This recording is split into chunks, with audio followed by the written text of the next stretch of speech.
Admiral Kyung-soo stood on the bridge of his massive warship and looked out at the 12,000 ships that followed him. Each ship was bigger than a city. Each ship had enough weapons to destroy a planet. The fleet stretched so far that he could not see the end of it even with his best equipment. For 100 years, the Galactic Federation had built this fleet. They had one job: destroy the humans before the humans destroyed them. Kyung-soo had trained for this mission his whole life. His father had trained for it too. So had his grandfather. 3 generations of his family had prepared for this day. Every alien in the Federation knew this day would come. The day they would meet the monsters from the death planet called Earth. Captain Minho walked up to the Admiral. He carried a thick file filled with reports about humans. Minho had read every single page many times. He knew more about humans than any other alien in the galaxy. "Admiral," Minho said, "let me tell you again what we know about these creatures." Kyung-soo nodded. He had heard this many times, but he wanted to hear it again. Minho opened his file. "Earth is a Class 2 death world. This is the worst type of planet we have ever found. The gravity is so strong it would crush most aliens. The air has poison gas that kills our people in minutes. The planet has ice ages that last for thousands of years. It has explosions from the ground that cover the sky in ash. Giant rocks from space hit the planet and kill everything." The Admiral listened carefully. This was why they needed such a big fleet. Minho continued. "But the worst thing is not the planet. It is what lives on the planet. Earth has millions of creatures that exist only to kill other creatures. There are tiny things you cannot see that eat you from inside. There are plants that catch and eat animals. There are creatures with teeth longer than your arm and claws that can cut through metal." Kyung-soo felt a chill run through his body. "And humans live with all of this?" "Not just live with it, Admiral. They became the strongest thing on their planet. They killed everything that tried to kill them. They are the ultimate predators." Commander So-young joined them on the bridge. She was in charge of making enemies afraid. Her job was to break the mind of anyone who fought the Federation. She had special weapons that made people go crazy with fear. She had sounds that made people want to give up. She had drugs that made people see their worst nightmares. "I have been working on ways to scare humans," So-young said. "But I am not sure anything will work. These creatures have lived through things that would drive us insane. How do you scare something that grew up in hell?" Dr. Taemin appeared on the main screen. He was calling from his lab ship. Taemin was the best scientist in the Federation.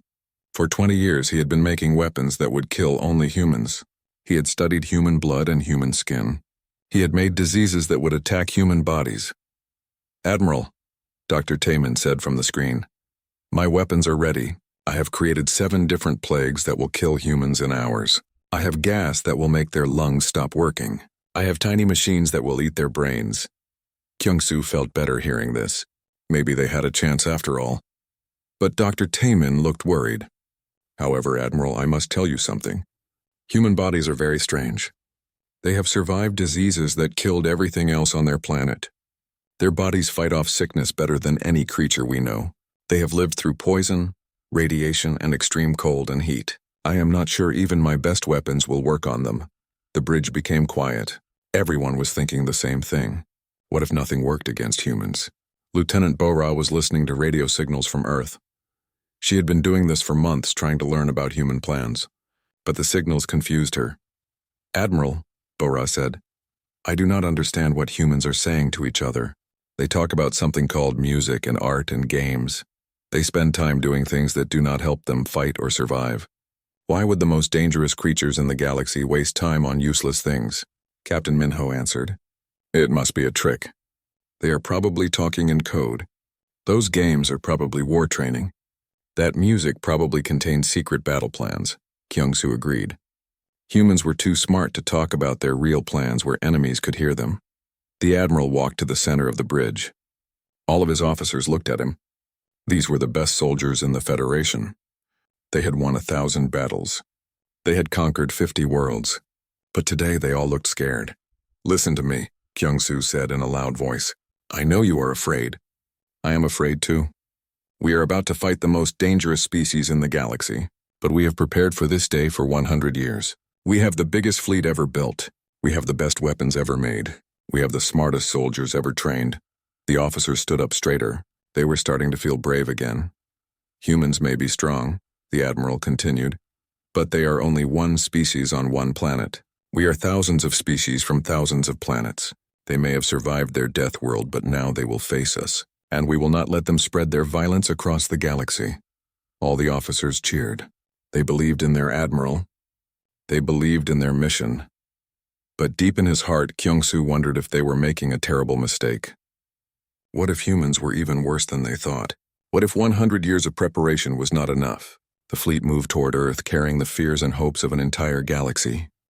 The massive Federation fleet appeared at the edge of the solar system like a dark cloud covering the stars. 12,000 warships filled the space around them. Their weapons were charged and ready. Their shields glowed with deadly energy. Admiral Kyung-soo waited for the humans to attack, but nothing happened. "Where are their ships?" asked Captain Minho. He looked at his screen, searching for the human war fleet. "Why are they not shooting at us?" Lieutenant Bora checked her equipment again. "Admiral, I'm only seeing small ships near Earth. Most of them look like they carry supplies, not weapons. There are no battleships. No war fleets, nothing." Commander So-young could not believe it. "This has to be a trap. The humans are hiding their real fleet somewhere. They will attack us when we get closer." Admiral Kyung-soo agreed. Humans were too smart to show their strength right away. They were probably waiting behind their moon or behind one of their other planets. Then Bora's radio made a sound. A message was coming from Earth. "Unknown visitors," said a human voice. The voice sounded calm and friendly. "Welcome to our solar system. This is Hansol, Earth Defense Coordinator. We have been watching your ships. Please stay where you are while we prepare to meet you." The bridge became completely silent. Everyone stared at the radio. "Did he just say welcome?" whispered Captain Minho. Commander So-young shook her head. "It has to be a trick. No one welcomes an invasion fleet." Admiral Kyung-soo was confused too. In all their years of planning, no one had prepared for humans to be polite. The radio made another sound. This time it was a different human voice. "Hansol, this is Dr. Yoon-ji from the Science Ministry. Are you sure I cannot be the first to meet them? This is the most important day in human history. I have been studying the possibility of alien life my whole career." Another voice joined in. "Dr. Yoon-ji, this is Ambassador Ji-woo from the Foreign Ministry. First contact with alien life is clearly a diplomatic matter." "I should be the one to meet them." Bora looked confused. "Admiral, they are arguing about who gets to meet us first." "They sound excited?" More human voices joined the radio conversation. They were all talking at the same time. Some wanted to bring gifts. Others wanted to prepare a big dinner. Someone suggested showing the aliens around Earth. Captain Minho studied his equipment. "Admiral, I am detecting no weapons preparing to fire. No shields powering up. No troops moving to battle positions. Either they are very good at hiding or what?" asked the Admiral. "Or they really are happy to see us." Commander So-young could not accept this. "Impossible. These are the most violent creatures in the galaxy. They must be planning something terrible." The radio spoke again. It was Hansol's voice. "Alien friends, we are sending a small ship to meet you. It will arrive in 2 hours. The ship will carry 12 people who want to welcome you to our system. Please do not be afraid." "We come in peace," Admiral Kyung-soo almost laughed. The humans were telling him not to be afraid. Did they not see his 12,000 warships? "Admiral," said Dr. Taemin from his lab ship, "my equipment shows that human ship has no weapons. No shields, no armor. It is just a simple transport with life support." This made no sense. Why would the most dangerous species in the galaxy send an unarmed ship to meet a massive war fleet? Lieutenant Bora was still listening to human radio signals. "Admiral, I am hearing very strange things. The humans are talking about what food to prepare for us. They want to know what kind of music we like. Someone is worried about whether we can breathe their air." "Food? Music?" Captain Minho could not believe what he was hearing. These cannot be the same creatures that survived on a death world. Commander So-young had another idea. Maybe the planet made them crazy. Maybe living in such a terrible place broke their minds. But Admiral Kyung-soo was not so sure. He had read the reports. Humans were supposed to be very smart, too smart to act crazy when facing a war fleet. 2 hours later, the human ship arrived. It was small and white and had no weapons that anyone could see. It moved slowly toward the Federation flagship. "Admiral," said the ship's captain on the radio, "this is Captain Hyun-woo. I am requesting permission to come aboard your ship. We have gifts for you and messages from our leaders." Gifts? Messages from leaders? This was not how war was supposed to start. Admiral Kyung-soo made a decision. Let them come aboard. But keep all weapons ready. This could still be a trap. The human ship docked with the Federation flagship. 12 humans walked out. They were not wearing armor. They carried no weapons. They looked around with big smiles and wide eyes. Incredible, said one of the humans. Look at this technology. Look at this design. This is the most beautiful ship I have ever seen. Captain Minho watched the humans carefully. They did not act like dangerous predators. They acted like tourists visiting a museum. One human, a female named Dr. Yunji, walked up to an alien officer and started asking questions. Excuse me, but what kind of atmosphere do you breathe? Your skin looks like it can process different types of gas. How does your species handle pressure changes? The officer was too shocked to answer. No enemy had ever asked him about his breathing. Ambassador Jiwoo, a tall human male, bowed politely to Admiral Kyung-soo. Admiral, thank you for allowing us aboard your ship. We bring greetings from all the people of Earth. We have dreamed of this day for thousands of years. Admiral Kyung-soo did not know what to say. In 100 years of planning, no one had prepared him for polite humans. Captain Hyunwoo looked around at all the weapons and shields. Wow, you really came prepared for war. But do not worry. We are not going to fight you. We want to be friends, Commander So-young finally found her voice. Friends? You live on a death world. You are the most dangerous species in the galaxy. Dr. Yunji looked confused. Dangerous? Us? I think there has been some kind of misunderstanding. The meeting continued for hours. The more the Federation officers learned about humans, the more confused they became. Everything they thought they knew was wrong. Dr. Se-jin, another human scientist, joined the conversation by video call from Earth. She had been asked to explain how humans survived on their dangerous planet. The secret, Dr. Se-jin said with a smile, is that we never tried to fight our planet. We tried to understand it. Admiral Kyung-soo leaned forward. What do you mean?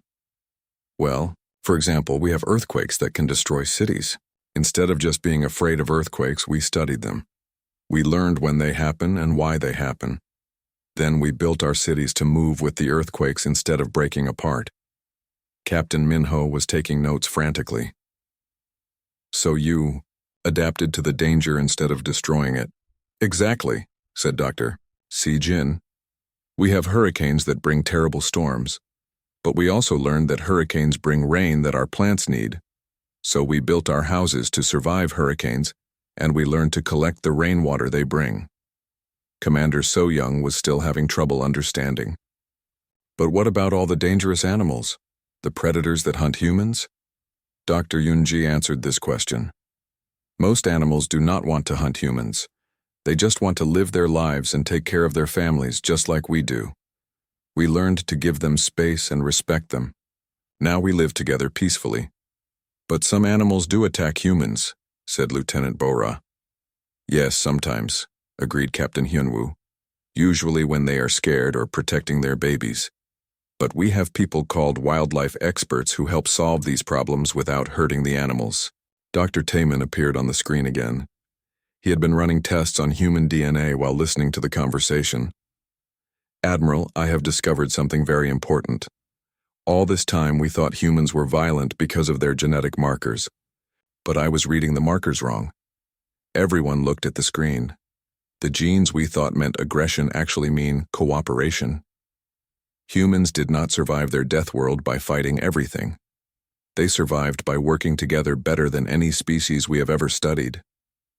Admiral Kyung-soo felt his world turning upside down. Are you saying humans are not naturally violent? That is exactly what I am saying, Dr. Taemin replied. Their brains are designed for teamwork, problem-solving, and helping others. They are the opposite of what we expected. Jiwoo looked around the table at all the alien faces. Is that why you brought so many warships, because you thought we were violent?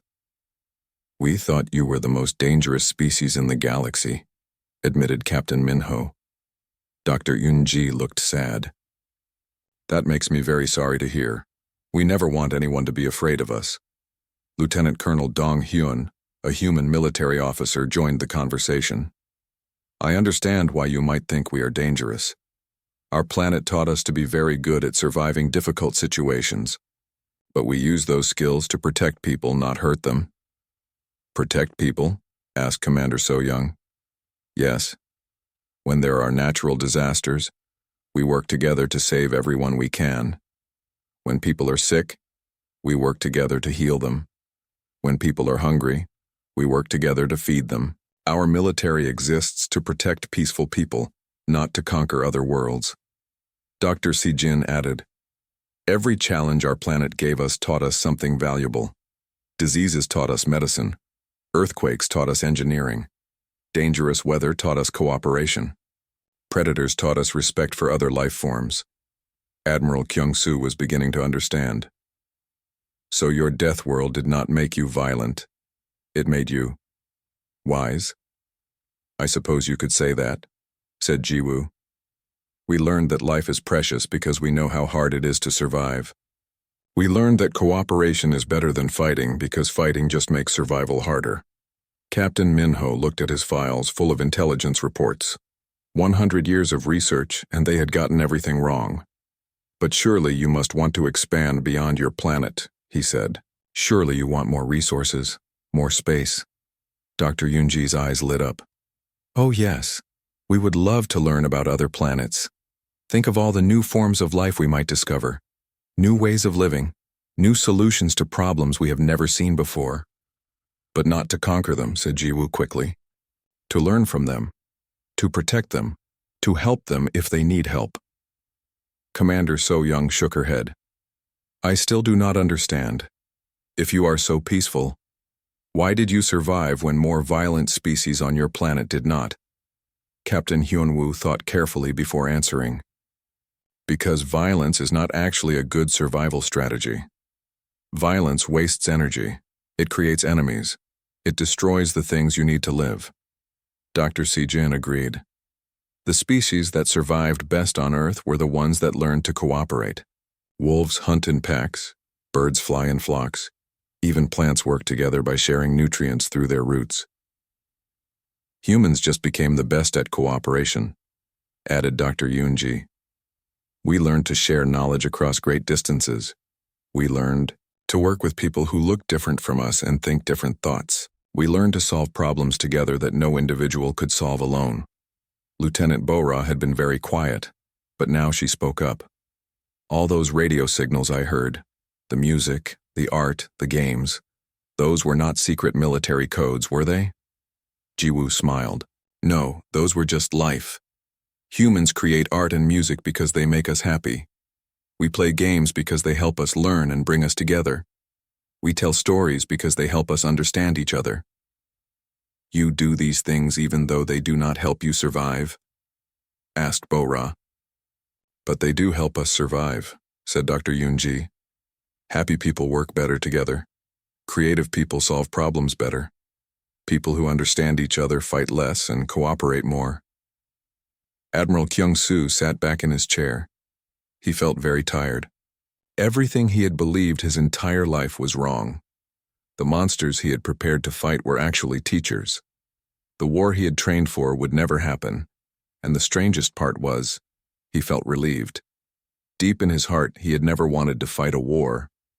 He had never wanted to destroy anyone. He had only prepared for war because he thought he had to. Now, looking at these peaceful, curious, friendly humans, Admiral Kyung-soo wondered if there was a better way for the galaxy to live. Ambassador Jiwoo sat at the large table in the Federation ship's meeting room. Around him sat the most powerful military leaders in the galaxy. They all stared at him like he was some kind of dangerous animal, but Jiwoo just smiled and looked happy to be there. This is amazing, he said, looking around the room. I cannot believe we are actually meeting alien life. Do you know how long humans have wondered if we were alone in the universe? Admiral Kyung-soo cleared his throat. He had practiced this conversation for years. Human, we know what you are. We know what your planet is like. We know how dangerous your species is. We are here to stop you before you spread across the galaxy. Jiwoo looked confused. Stop us from what? From conquering other worlds. From destroying peaceful species. From bringing your violence to the rest of the galaxy. The human ambassador blinked several times. Then he started laughing. Not a mean laugh, but a confused, happy laugh. I am sorry, Jiwoo said, wiping tears from his eyes. I think there has been a very big misunderstanding. We do not want to conquer anyone. We just want to learn about the universe and meet new friends. Captain Minho slammed his hand on the table. Stop lying. We know about your death world. We know about the terrible things that live on your planet. Dr. Yunji, who had been quietly looking at alien technology, joined the conversation. Oh, you mean Earth? Yes, our planet can be challenging sometimes, but that is what makes it so beautiful. Beautiful? Commander So Young could not believe what she was hearing. Your planet tries to kill everything that lives on it. Well, yes, said Captain Hyunwoo, but that is nature. Everything on Earth learned to work together to survive. We do not fight nature. We work with it. Dr. Yunji got excited talking about her planet. You should see a thunderstorm over the ocean. The lightning dances across the water like music, and the way plants and animals work together in our forests is like watching a perfect symphony. The Federation officers looked at each other. These humans were talking about their death world like it was some kind of paradise. Admiral Kyung-soo tried again. But we have reports. Your species killed all the dangerous predators on your planet. You destroyed everything that threatened you. Killed them? Jiwoo looked sad. Oh no, that is not true. We learned to live with them. We protect the dangerous animals because they are part of our world. Lions, sharks, bears, snakes. They all have special places where they can live safely. Captain Minho read from his file. Our intelligence says humans are pack hunters. You work together to kill your enemies, Dr. Yunji smiled. We do work together, but not to kill. We work together to build things, to solve problems, to help each other. When there is trouble, humans from all over the world send help. But your planet has diseases that kill millions, said Commander So Young. Yes, said Captain Hyunwoo sadly. Disease is terrible. That is why we spend so much time and money trying to cure all diseases. Our doctors work day and night to help sick people. We share our medicine with everyone who needs it. Lieutenant Bora had been listening to everything. But we heard you talking about wars. Humans fight each other all the time. Jiwoo's face became serious. Yes, we used to fight wars. Many terrible wars. But we learned that war only brings sadness and death. We decided to stop fighting each other and start working together. We have not had a big war for many decades now. Dr. Taemin appeared on the screen from his lab ship. Impossible. Your species survived by being the most violent predators on your planet. Dr. Yunji shook her head. No, Doctor. We survived by being the smartest and most cooperative species on our planet. We learned that working together was better than fighting each other. But you live on a Class 13 death world, shouted Captain Minho. Class 2, asked Jiwoo. Is that bad? It is the most dangerous type of planet we know. Captain Hyunwoo looked thoughtful. I suppose Earth can be dangerous if you do not know how to live there. But we have lived there for thousands of years. We learned how to build houses that survive earthquakes. We learned how to grow food even when the weather is bad. We learned how to work with dangerous animals instead of fighting them. Dr. Yunji added, every challenge our planet gave us made us stronger and smarter. We learned medicine by fighting diseases. We learned engineering by surviving earthquakes and storms. We learned cooperation by helping each other through difficult times. Commander So Young was getting frustrated. You cannot be telling the truth. The reports say you are the most dangerous species in the galaxy. Dangerous to who? Asked Jiwoo gently. To everyone. But we have never hurt anyone from another planet. We have never even met anyone from another planet until today. Admiral Kyung-soo felt his certainty beginning to crack. But you must want to expand. You must want to take over other worlds. Jiwoo looked excited again. Oh yes, we would love to visit other worlds. Think of all the new things we could learn. New plants, new animals, new ways of living. We could share our knowledge and learn from other species. Share knowledge? Captain Minho was confused. Not conquer? Why would we want to conquer anyone? Asked Captain Hyunwoo. Conquest brings only death and sadness. We would much rather make friends and learn from each other. Dr. Eunji looked at all the alien officers. Is that why you brought so many warships? Because you thought we wanted to fight you? The room became very quiet. We just wanted to meet you, said Jiwoo softly. We have been alone in the universe for so long. When we saw your ships, we were so happy. Finally, we were not alone. Admiral Kyung-soo felt something strange happening in his chest. For 100 years, he had prepared to fight monsters. But these humans were not monsters. They were just people. Strange people from a strange world, but still just people who wanted to make friends. The war he had trained his whole life to fight was not going to happen, and for the first time in his life, Admiral Kyung-soo was happy to be wrong. The news spread through the Federation fleet like wildfire. In less than 10 minutes, everything changed. Captain Woo Jin was the first to break. He commanded the giant warship Stellar Dominion, one of the most powerful ships in the fleet. He had trained his whole life to fight humans, but now listening to the radio transmissions from the flagship, he could not stop crying. "This is Captain Woo Jin to Admiral Kyung-soo," he said over the radio, his voice shaking. "Sir, I cannot do this anymore. These humans, they are not monsters. They are what we should have been all along." On ships across the fleet, similar conversations were happening. Lieutenant Sora sat in her communications center, listening to human radio broadcasts from Earth. Instead of military orders and battle plans, she heard music. She heard people laughing. She heard parents reading bedtime stories to their children. "Admiral," she called on her radio, "my entire crew wants to defect. They do not want to fight humans. They want to learn from them." Admiral Kyung-soo sat on his bridge, watching his perfect war fleet fall apart in real time. Reports came in from every ship. "Sir, my engineers are asking to study human technology." "Admiral, my doctors want to learn human medicine." "Sir, my scientists are requesting permission to visit Earth." "Admiral, my soldiers are asking if they can help humans instead of fighting them." Commander So Young, who had spent years developing psychological weapons to break human minds, was having a breakdown of her own. "Admiral, I have wasted my entire life. I created weapons to hurt the most peaceful species in the galaxy. I do not know what to do with myself." But the humans had an answer for that too. Dr. Yoonji, still aboard the flagship, heard So Young's distress. "Commander, you are an expert in how minds work, right? We could really use someone like you. We have people on Earth who suffer from sadness and fear. Maybe you could help them feel better instead of making them feel worse." So Young looked up with hope in her eyes. You would let me help people after what I was planning to do?" "Of course," said Jiwoo gently. "Everyone deserves a chance to do good things. Your skills could save many lives if you use them to heal instead of harm." Dr. Taemin called from his lab ship. "Admiral, I am having the same problem. My weapons are useless against humans, but more than that, I do not want to use them.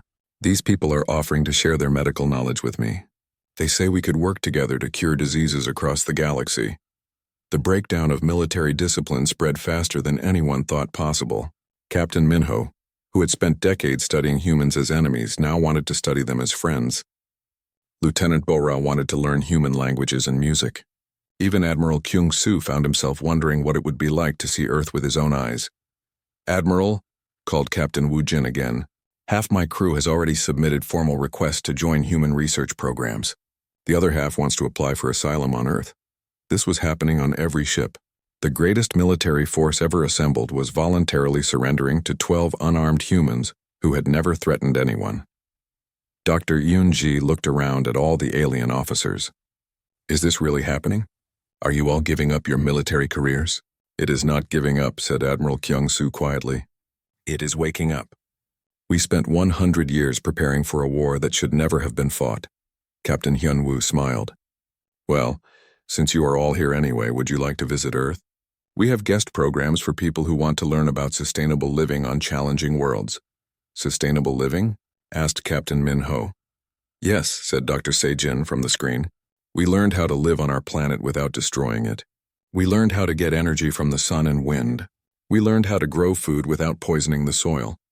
We learned how to build cities that work with nature instead of against it." Lieutenant Colonel Dong Hyun added, "We could teach these skills to other species. Imagine if every planet in the galaxy could become a paradise instead of just a place to survive." The idea hit the Federation officers like lightning. They had spent so much time preparing for war that they had forgotten there could be other goals in life. "You would really teach us these things?" asked Commander So Young. "Of course," said Dr. Yoonji. "Knowledge is meant to be shared. The more people who know how to solve problems, the better life becomes for everyone." Admiral Kyung-soo made a decision that shocked even himself. "Fleet commanders, this is the Admiral. All ships stand down. We are not going to war. We are going to school." The cheers that erupted from 12,000 ships could probably be heard all the way back to Federation headquarters, but the humans had one more surprise. Jiwoo stood up and smiled. "Before we start planning your visits to Earth, I should mention something. We make really good coffee. Coffee? Asked Lieutenant Bo-Ra. It is a drink that makes you feel awake and happy, explained Dr. Yunji. We would be honored to share it with our new friends. In that moment, Admiral Kyungsoo realized that the humans had won without firing a single shot. They had defeated the greatest military fleet in galactic history with nothing but kindness, wisdom, and an offer of friendship. The Federation had come to destroy the most dangerous species in the galaxy. Instead, they had found the most wonderful species in the galaxy. Years later, when people told the story of the 10-minute war, they would say it was the shortest and most complete victory in history. The humans had won before the fighting even began, not by being stronger than their enemies, but by turning their enemies into friends. And the coffee really was very good.